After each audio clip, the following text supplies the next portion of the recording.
Salut tout le monde, le CCF de chimie approche et on sent la pression monter, n'est-ce pas? Surtout, pas de panique, on a préparé une fiche de révision super efficace pour se concentrer sur l'essentiel et être au top le jour J. On va décortiquer ensemble les formules clés à connaître par cœur et surtout les erreurs classiques à ne plus jamais faire. Alors, voici notre plan de bataille. On va commencer par les formules incontournables. pH, quantité de matière, rendement, les bases. Ensuite, et c'est tout aussi important, on passera en revue les pièges et les erreurs les plus courantes, pour être sûr de ne pas tomber dedans. C'est parti pour une révision efficace. On le sait, le stress monte, les formules commencent un peu à s'embrouiller dans la tête, c'est tout à fait normal. L'objectif, là, maintenant, c'est de remettre un peu d'ordre dans tout ça, de se focaliser sur ce qui compte vraiment. Allez, on attaque. On commence fort avec un grand classique, un véritable pilier du CCF, la relation entre le pH et la concentration. C'est vraiment fondamental, donc on s'assure que c'est parfaitement clair.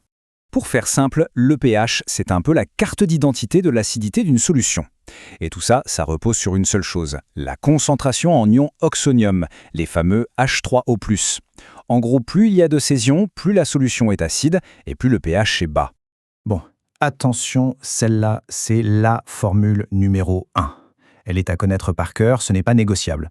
Le pH, c'est moins le logarithme de la concentration en H3O+. Le log, c'est la touche de la calculette. Et on n'oublie surtout pas le signe moins devant, il est crucial. Et voici sa sœur jumelle, la formule inverse. Si on a le pH et qu'on cherche la concentration, eh bien c'est celle-ci qu'il faut utiliser. La concentration est égale à 10 puissance moins le pH. Ces deux formules, elles vont toujours ensemble. C'est un duo inséparable. Et ce qui est super avec ce tableau, c'est qu'on voit concrètement comment jongler entre les deux. Regardez, pour le coca, on connaît le pH. Hop, on applique la formule et on trouve la concentration. Pour le lait, c'est l'inverse. C'est vraiment cet aller-retour qu'il faut maîtriser sur le bout des doigts. Allez, on enchaîne avec le deuxième gros morceau des TP de chimie, tout ce qui est pesée et calcul de quantité. En clair, comment on passe d'une masse, ce qu'on lit sur la balance, à une quantité de matière, c'est-à-dire la fameuse mol. Et voilà la formule magique pour ça.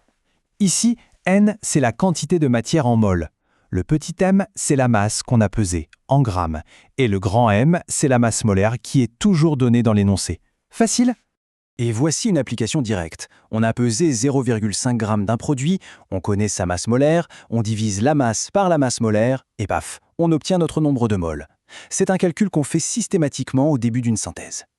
C'est la même formule, mais juste un peu réarrangée. Cette fois, elle nous sert à trouver une masse quand on connaît la quantité de matière. Et ça, c'est super important pour calculer ce qu'on appelle la masse théorique. En gros, c'est la masse maximale de produit qu'on pourrait obtenir si la réaction était absolument parfaite. Cette image, elle illustre parfaitement le calcul. On a d'abord trouvé la quantité de matière qu'on peut former, 0,0263 mol, on multiplie par la masse molaire du produit, 196, et bim, on trouve la masse théorique, 5,15 g. C'est notre objectif, notre 100%. On arrive aux dernières formules, celles qui vont nous permettre de juger si notre manipulation a été une réussite. Maintenant qu'on connaît la masse qu'on aurait dû obtenir et celle qu'on a vraiment pesée, on peut faire le bilan. Le rendement, c'est un peu le bulletin de notes de notre expérience.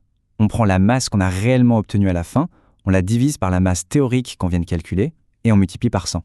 Ça nous donne un pourcentage de réussite. Alors attention à ne pas confondre avec le pourcentage d'écart. Lui, il sert à comparer une valeur qu'on a mesurée avec une valeur de référence connue. C'est une formule très utile dans les comptes rendus pour montrer que nos mesures sont précises et fiables. Ok, attention, on aborde maintenant la partie peut-être la plus cruciale de cette révision. Parce que connaître les formules, c'est bien.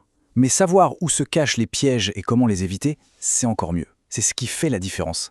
Imaginez la scène. Fin de TP, on pèse le produit final, on fait le calcul du rendement et là, surprise, on trouve plus de 100%. C'est la panique. Comment c'est possible? On a créé de la matière à partir de rien, on a fait une erreur de calcul. Alors, c'est possible ou pas? Eh bien, le secret est révélé ici. Et la réponse est non. Un rendement de plus de 100%, c'est physiquement impossible. Le vrai coupable, ce n'est pas un miracle chimique, c'est tout simplement l'eau. Et ce tableau résume tout parfaitement. La cause, c'est un séchage incomplet. La conséquence, c'est que la balance, elle pèse le produit et l'eau qui est restée piégée dedans. Du coup, la masse est faussée, elle est trop élevée. La solution est donc évidente mais cruciale, il faut sécher, sécher et encore sécher. Et ce n'est pas le seul piège. Pour les mesures de pH, il y a aussi plein de petites erreurs classiques. Oublier d'étalonner le pH-mètre, c'est l'erreur de base qui fausse toutes les mesures. Ne pas rincer l'électrode, c'est le risque de contaminer la solution suivante. Et la petite bulle d'air dans la pipette, la hantise. Bref, la rigueur, c'est la clé. Allez, un petit cadeau bonus pour le TP sur les plastiques. Pour se souvenir facilement des plastiques qui flottent, retenez cette petite phrase toute simple. PP et PE, ça peut peser moins que l'eau. C'est un truc mnémotechnique tout bête, mais le jour de l'épreuve, ça peut vraiment servir. Voilà, on arrive à la fin de cette révision. Pour être sûr que tout est bien en place, on se fait une dernière checklist rapide des points absolument essentiels à avoir en tête pour le jour J.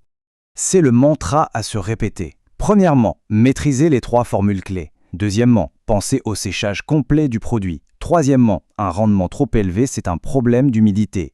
Quatrièmement, toujours étalonner le pH mètre. Et enfin, la règle d'or, rincer, rincer et encore rincer le matériel. Et voilà, on a fait le tour. Après cette mise au point, le but c'est d'aborder l'épreuve avec confiance. La vraie question à se poser maintenant, ce n'est plus « qu'est-ce que je dois savoir ?», mais plutôt « quelle est l'erreur que c'est certain je ne ferai plus ?» Gardez cette réponse en tête. C'est ça la clé pour y aller sereinement. Bonne révision et bonne chance.